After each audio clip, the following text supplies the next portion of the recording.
In this video, we are going to talk about 5 reasons why fearful avoidants usually are quite suspicious of other people, even loved ones. I am Pauline and I am so happy you are here because this is not a topic that is talked about a lot, as I realized when I saw a comment under one of my recent videos, and almost like a conversation was starting about with other people commenting that they had this and nobody talked about it.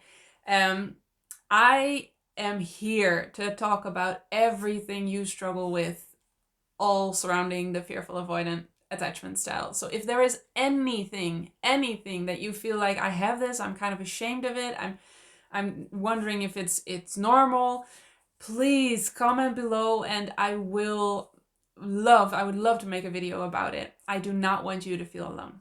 So this also is quite common in the fearful avoidant attachment style, and maybe you felt this, that you were suspicious of pretty much all people and even your loved ones, and you were a little bit ashamed of it. We are going to dive in to 5 reasons why you do it, because if you understand yourself better, you know that it's logical that you do this, and has nothing to do with you. You are not a bad person at all. You are just trying to protect yourself. So the first reason that you are suspicious of other people has to do with the unpredictability of the trauma you endured, the abuse that caused the trauma. And abuse is quite a big word, right? If this is one of the first videos you see, you might think, whoa, but I wasn't abused. My parents were just lovely people and they really did their best and tried their hardest. And that's all, I think, always true. I really genuinely believe that all parents try their best. They do the best that they can. And still, I'm gonna say many, if not all, parents of people with fearful avoidant attachment style were abusive in some type of way, even if that was completely unintentionally and they really genuinely thought they were doing the right thing. They were helping you prepare for the world out there. So you can see much more on that in my other videos, like the unexpected reasons for the fearful avoidant attachment style, or the unexpected causes, I guess. But the chances that there was abuse in some way or form are quite high when you do have the fearful avoidant attachment style. So that, having said that, I think all the insecure attachment styles have endured some kind of abuse, and sometimes that's just neglect. Neglect is also a form of abuse. But what makes the fearful avoidant suspicious of other people is the unpredictability of the abuse. So the common image of a parent of a fearful avoidant person is they can be really nice and really charming and really loving at some points, and then all of a sudden they can turn around and be angry, be degrading, be mean, and start yelling, just be really mad. And that unpredictability will cause you to always kind of be suspicious. Like, people are acting nice, but are they truly? Like, when is the bomb gonna explode? I vividly remember saying this to Aryan, who was my husband, or was my boyfriend, is now my husband. We've been together for 13 years, but when I was in the thick of this, of the fearful avoidant attachment style, I remember us walking outside, just taking a walk, and I said to him, we were together for 3 years at that point. I said to him, I'm still waiting for you to explode. I'm still waiting for you to get really angry out of nowhere. And he kind of just laughed and said, oh, well, I wasn't planning on it. And he never did. So that made me realize that I just had this like cramp and suspicion of him constantly, because I just kind of expected that sooner or later that bomb would burst, he would explode, and it never happened. So the fact that you have endured that when you were a child doesn't mean that that will happen now. But that can cause you to be suspicious, to always see your partner or see other people as, yeah, sure, you're being nice and kind and loving and caring, but when is it going to come? When are you going to explode? So I hope you can see that that is logical, that you then kind of like hold back a little bit always. So that is the first reason. The second reason is that a lot of parents of fearful avoidance tend to be pretty degrading. And you might have experienced being put down a lot, being degraded a lot.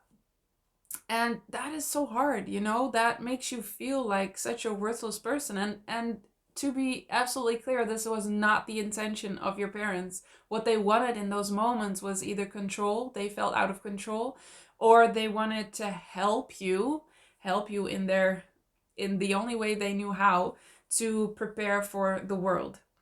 And that's why they did it, not to just make you feel bad or make you feel worthless. So obviously that is a consequence of being put down and being degraded and being like they made you feel less than.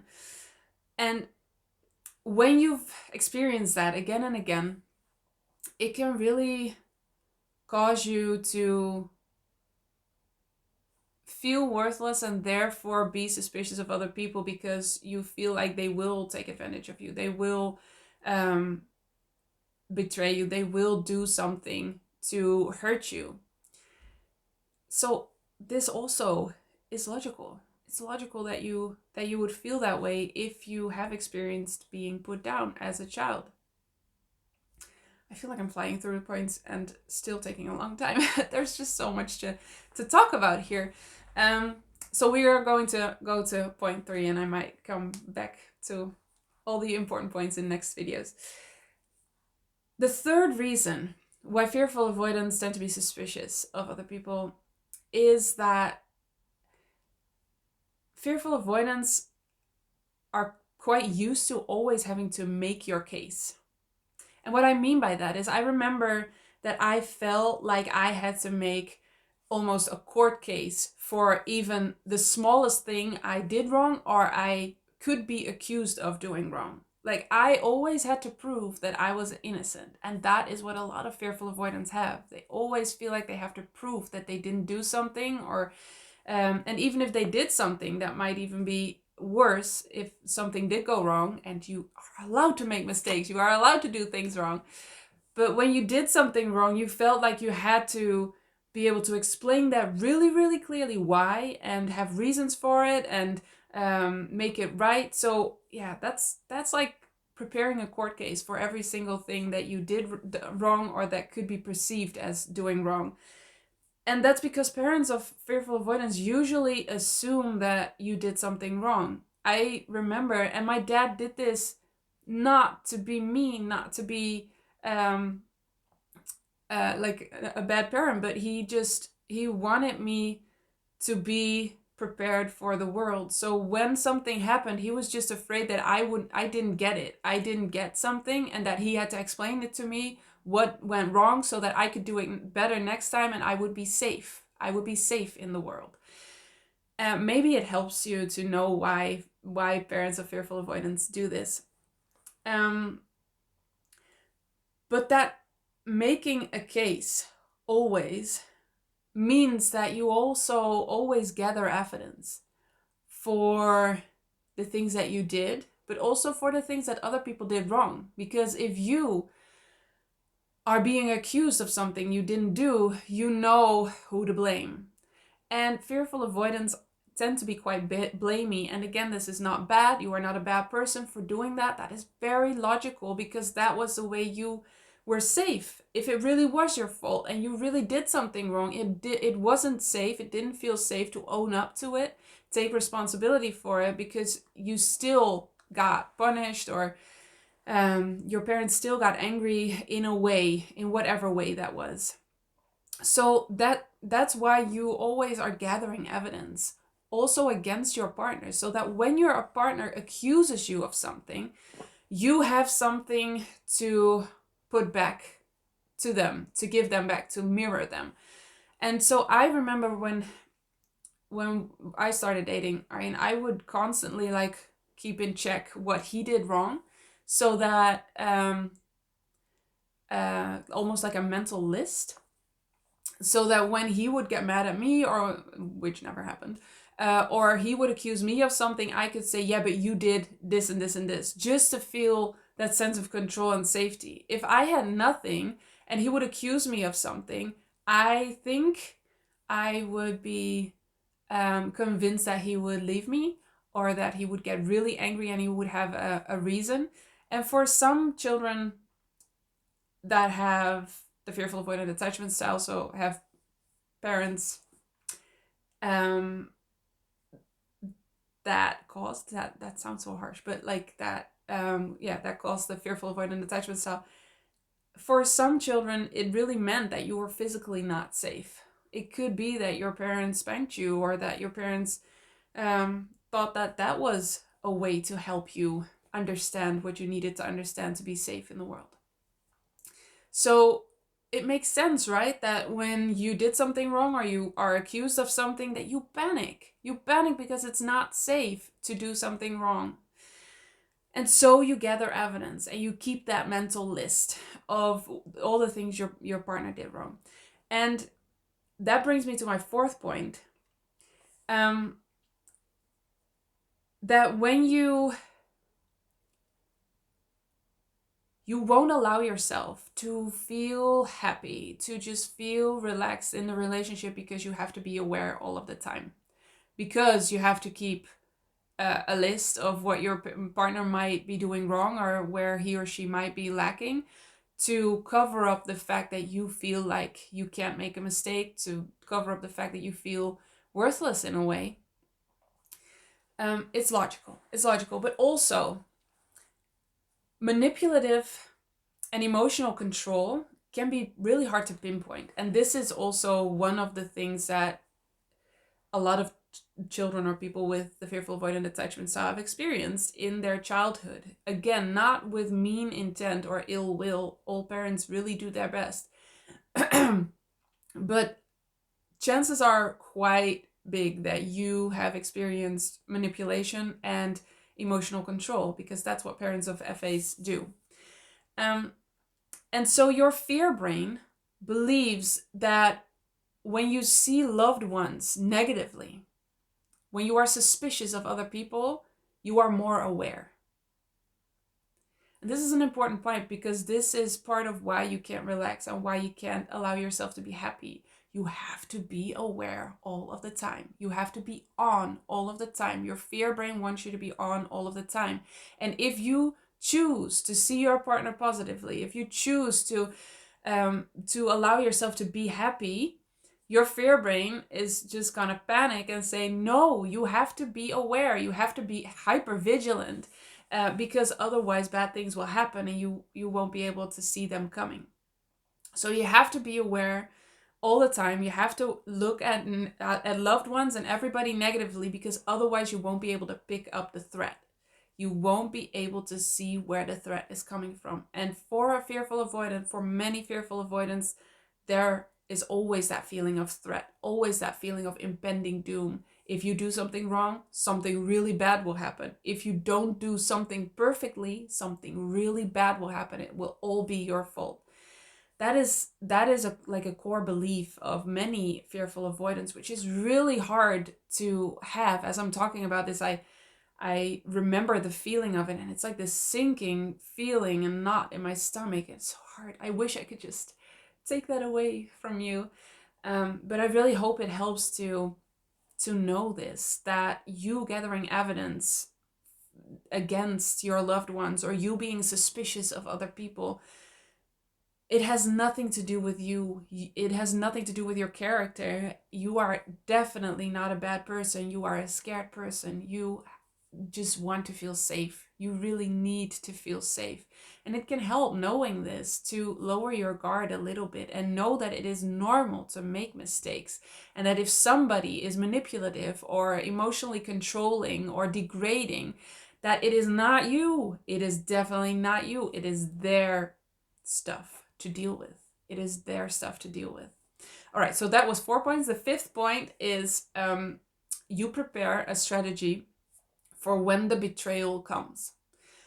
A lot of fearful avoidants just assume that they will be betrayed and that it's not a question of if, just of when. So sooner or later, you will be betrayed and you are preparing a strategy. And that is also why you are gathering evidence. And that betrayal can be in all sorts of ways. Friends dropping you or talking behind your back, or your partner not standing up for you. I'm just like, hypothetically, it could be anything. And I think for different fearful avoidance, the specific betrayal thing can be different, but that there will be betrayal, that's like almost a given. And so you prepare a strategy. And also with this, isn't it logical then that you have such a hard time just surrendering to the relationship and being really relaxed? Because your fear brain is like, dude, what are you doing? The betrayal is gonna come. You have to be on it. You have to be aware. You have to protect yourself. You have to know your rights almost. And oh, that's such a hard thing to carry around, to always be suspicious of the people around you. So I really do hope that this video will help you see that other people that are manipulative and controlling and mean and put you down just because you make mistakes or because you're not perfect, that is not on you. It is not on you. You are allowed to relax. You are allowed to be happy. And if that happens, if somebody is mean or manipulative or controlling or gets mad because you did something wrong, it's not because you were happy. It's not because you let go and relaxed. It's because they have stuff to deal with. That's the only reason. You do not have to see this coming. You are allowed to trust people. You are allowed to just assume the best in people, assume good things from people. And when somebody doesn't show you that, it has nothing to do with the fact that you chose to trust people or that you chose to be happy and relaxed. You are allowed to be happy and relaxed. You are allowed to be happy and relaxed. And you always get to put up boundaries. You always get to remove yourself from any toxic situation. You are always allowed to break contact with people who are manipulative, who are mean, who are controlling. You can do that. That is totally fine. You do not have to see it coming. You do not always have to be aware. You do not always have to be hypervigilant. You can relax. You are allowed to relax. All right. I really, truly hope that this helped you. Let me know in the comments below if you've recognized any of this. And if that was an eye-opener, and please talk about this, because I don't want there to be anything that you are ashamed about, because all of this is so logical and it will get better, so much better when you start healing the fearful avoidant attachment style. You will be able to relax. You will be able to really let people in. You will be able to allow yourself to be happy and not be on all the time. Just be in the moment and enjoy the moment without this sense of impending doom. Just knowing that you are safe and you are fine, and that of course people have their stuff, but that's their stuff, and you get to feel secure in that. And that's what we'll do in the Fearful Avoidant, Healing the Fearful Avoidant program, online program that's coming up. You can put yourself on the wait list. The link is in the description below. Until that is ready, I will have healing sessions where we will go into these subjects and really start healing right away. And you can sign up for that too. The link is also in the description below. I am so happy you are here, and I will see you in the next one.